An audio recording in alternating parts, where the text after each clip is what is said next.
inventory is way up. Hurricanes and insurance are obviously in the picture, and that means that the housing market is looking bleak despite interest rates dropping. So, welcome back. We're glad you're here. My name is George Philbeck. This is my incredibly talented wife, Jackie Sosa Philbeck. They know who I am. Just so they know that you belong to me. Oh my gosh. That's just, what do they call it? That's peeing all over it.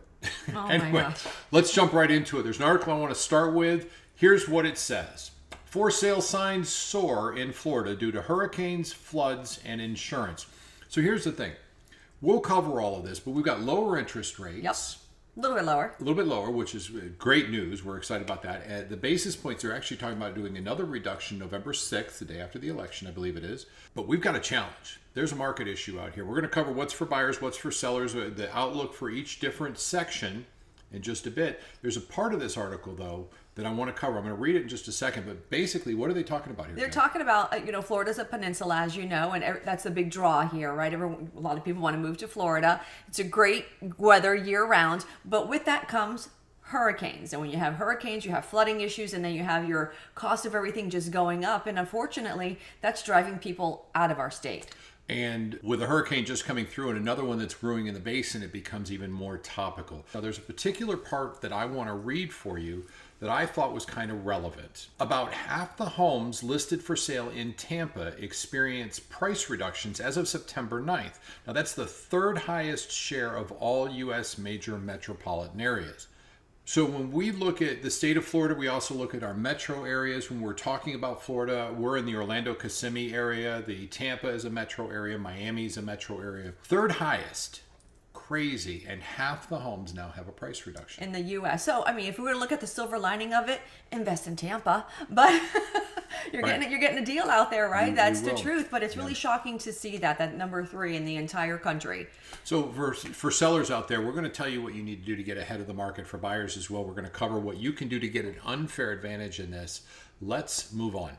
So what you're looking at right now is our big board. This is our sold homes. Now, we use the Central Florida area as our barometer. That it's easy because we have great data on here. And we had 2,838 homes. Relevant. That is almost exactly the same as we had last year on the same month. And the year before, it was a little bit higher. It was about 3,200. You'll notice that in 2022, we had 3,225 homes sold. Folks, the homes are still selling. There's a whole lot more on the market, which means there's a lot more negotiating going on out there. It's a buyer's market. It's turning into a buyer's market. 100%. We'll cover that. We'll show you the days on market. In fact, let's jump on. I want to share this one thing with you. Take a look at this. What you're looking at is the Florida pending inventory. And you'll notice that it dropped off pretty dramatically. And this only goes up until August. In August of 2024, because that's as far back as this goes, we had 27,500 homes on the market. In August of 2023, we had 33,000 homes on the market. There were pending homes. There are a lot less homes going under contract, a lot less people buying. Now, you and I talk about this privately when we're sitting around having coffee in the morning, and we're concerned with what's going to happen with the election, as everybody is, and what does that mean? Well, that's putting buyers on the sideline, right? Yes. And they're at this point saying, I'm not sure what I'm going to do. That feeds into it. Even though our inventory level is going up and our interest rates are going down, we are turning... Fewer homes are selling. Fewer homes are selling. Got something else to show you. What you're looking at now on our big board is the average sales price in the greater Orlando area. And look at that. For 4 consecutive months, the average sales price has declined. So if you start on the right-hand side, which is the September report, it shows everything for September. The average sale price was $461,000. In August, $467,000. In July, $474,000. And the all-time high of $478,000. We are seeing prices come down. Now, we have more homes on the market. We have less buyers out there, but we do have lower interest rates, yet the prices are still coming down. I personally think that the sellers are now starting to realize that they have overinflated the market, and they're being a little more realistic on what the true market value of their home is. And so they're kind of saying, okay, I need to sell. Let me just take it to that price where it needs to be. Well, we had such demand for homes that we were able to elevate these prices, and now the demand has come off. We don't have as many buyers in the market. There isn't multiple offers occurring on very well-priced homes that are really, really beautiful. You do see that occasionally still. But buyers are so darn picky. Yep. We're going to talk about that. Yeah.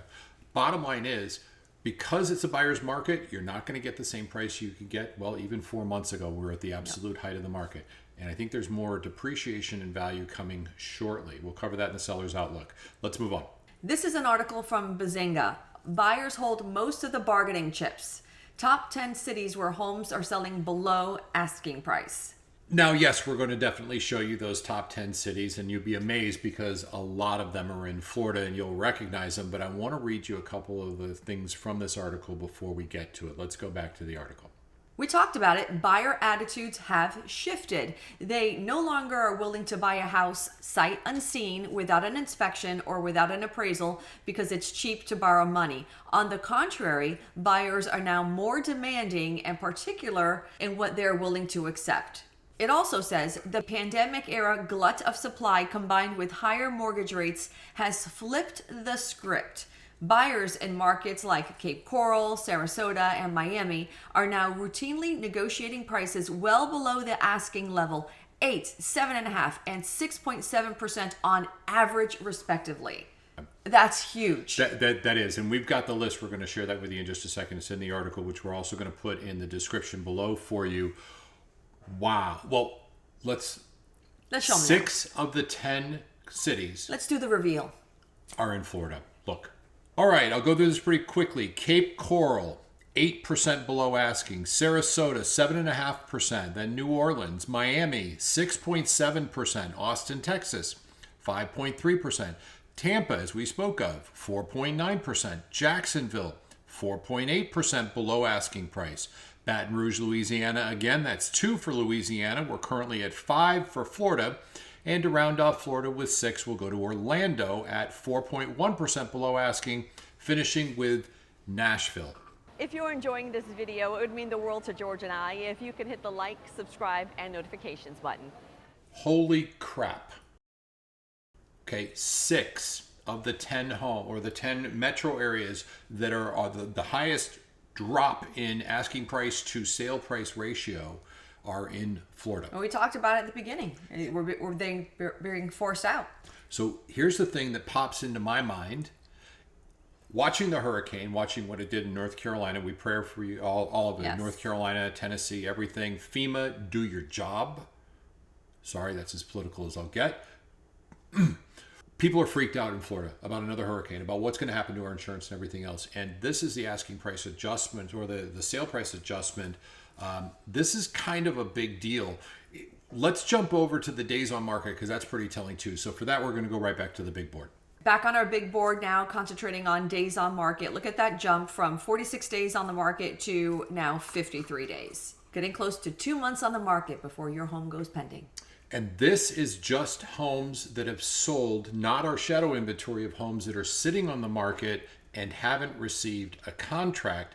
Take a look at this. What you're looking at is the Florida monthly supply inventory graph. It shows how many homes are available. And as it continues to rise through August, it's even higher now and will continue to go up until really probably February or March of next year, assuming we don't have a recession. It's a buyer's market. Mm-hmm. And again, the buyers are very picky. And here's what we're finding when we're working with buyers. They want a new roof. They want a new HVAC system. If the house has old plumbing or PVC polybutylene pipes, they want to make sure that the house is replumbed. They pretty much want a model home to be able to move into. And if they don't get it, they're going to ask you to pay for it. Or they'll just move next door where there's 7 other homes. We have conversations all the time with our clients who are selling their properties, and they're still selling. We placed every one of them under contract. Yeah. Here is the conversation. If they're not looking at yours, there's 7 other homes that fit this same price point, same criteria available. And in this price point and criteria, we have a 6-month supply. So if you're not in the first or the second place, there's a really good chance other people are going to be dropping their prices to get below you. We'll cover that in the sellers, and that's our seller advice. Bottom line is, this increased inventory means you need to be more aggressive if you're selling. And if you're buying, you have tons of opportunity and options. Don't be hung up on the home. Mm-hmm. Be hung up on the results and what can you do with the home once you get it.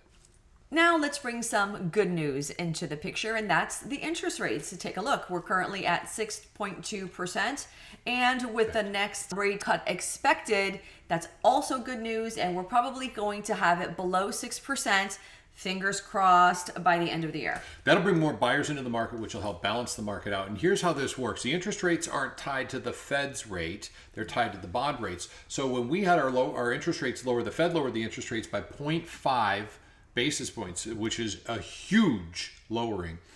It didn't affect our interest rates dramatically. They did go down a little bit because they weren't sure they're going to be a quarter basis point or a half. So the bond market didn't respond, but it was already kind of ahead of it. They're now projecting that the Fed is going to lower another 50 basis points or another 0.5%. And this next month, which is the day after the election. Like 2 months later, yeah, they're doing it again. Unprecedented. They've never done this. Now, I'm concerned personally about a little recession that might be coming our direction. That's my opinion. I study this stuff. Bottom line is, though, it's going to affect our interest rates probably around mid-October, because they're currently saying there's a 45% chance that they'll do a 0.5 basis point reduction. If that's the case, mid-October, we'll see the rates drop below 5.5% for VA. And I think that we'll get to 6% for conventional with good credit. That's phenomenal. That'll bring more buyers back into the market. And that's what we're trying to do. Last thing we want to cover, my favorite topic, this is the big one, is affordability. Take a look at the big board. For the first time, we're below that dreaded 50% mark. This is huge good news. We finally got to the point where it's becoming a little more affordable for your knowledge. What we did is we took a household that made $100,000 and we used the average interest and the average cost, and we figured out what their average expense would be. And homes were just flat out, you couldn't afford to buy a home here. You still can't. We're still priced too high and the interest rates are too high. But when they both come down, as we've seen, affordability comes into play. We're bringing Florida back. We're bringing it back. Fireball. I'm a fireball. Remember go see him? Because we live right near Universal, so we went and actually saw a Fireball, Pitbull at Universal. It was pretty cool. All right, so let's cover a summary for what buyers can expect and then a summary for what sellers can expect with all this data. Kind of bring it together. Jackie, hit them with the buyer side. Oh my gosh. Okay, so for the buyers, if you see a house that's priced well at market value and it has that new roof and it has that new AC, that deferred maintenance is gone, make an offer on it, lock it up, get it under a contract, because there's going to be a lot of other buyers probably competing with you because that's what they all want. Well, so let's bring that up because it's important. As a buyer, you're going to be able to see a bunch of different homes that are available on the market. So you're going to know better than anybody what the true value of the property is, what the best valued home is. Now, if that best valued home, if that's your opinion, there's a really good chance that one's going to be the next one to sell. If not by you, by somebody else. Right. So don't lose sight of that. But if you find another one that has potential, that's maybe the fourth or fifth best value home, your real estate professional, one of us, can let you know that, hey, there's a 7-month supply and we're only selling 2 homes a month. We can negotiate on this one. They're freaked out. They've been on the market. So the buyers are back in control. Right. Buyers have power. Sellers don't like that. Nobody does in negotiating. Don't lose. That's true. Hire a great agent, somebody that can negotiate. Pitbull. Oh. Well, she's nice at home. I just put Pitbull on his brain because of that song. I say Pitbull about you all the time. Oh, you do? She's a Pitbull. There's your negotiating expert. She doesn't look like it, folks, but she's a Pitbull. Jackie is a Pitbull. Oh, if they're not watching, I call you a Pitbull. I tell you, I prefer Chihuahua because I'm tiny. Those are mean little dogs that shouldn't exist. I'm going to go with Pitbulls. Okay. All right, so let's talk about what to expect with the sellers because this is relevant. If you're selling your home, what we just spoke of, where you've got 7 months supply of homes and only 3 homes are selling per month, so we have 21 homes on the market at this point. You have got to take a look at that and say, okay, where does my home fit? Great real estate agents should be able to help you determine what the next 3 homes are that are going to sell, and it better be yours because the prices, as we're seeing, are coming down. The days on the market are going up, so you're going to have more competition. I want you to consider when you're selling a property about that person who just put it on the market. It's probably $30,000, $50,000, $100,000 overpriced. It has no value whatsoever, but they really do need to sell within 3 months. What are they going to do to their price? They're going to continue to lower it down. Here's the scary part. When they get highly motivated and it has to sell and they realize that the prices are diminishing, as you probably would do as a seller, you want to be the first, second, or third choice. They're constantly trying to take your position as the first, second, or third, so you better watch the market every single day. This is a day-to-day analysis of what's going on if you're selling, and you need to be the smartest person and the best value for your price, period. All right, so now you have the market update for the month. Thank you for tuning in and watching us. We really appreciate you being here, and we'll see you next time. Oh, hit the subscribe button if you're still watching. And if you're still watching, it's over. Get Go out of home. here. We're done. That's it. What are you doing? Outstanding. Peace.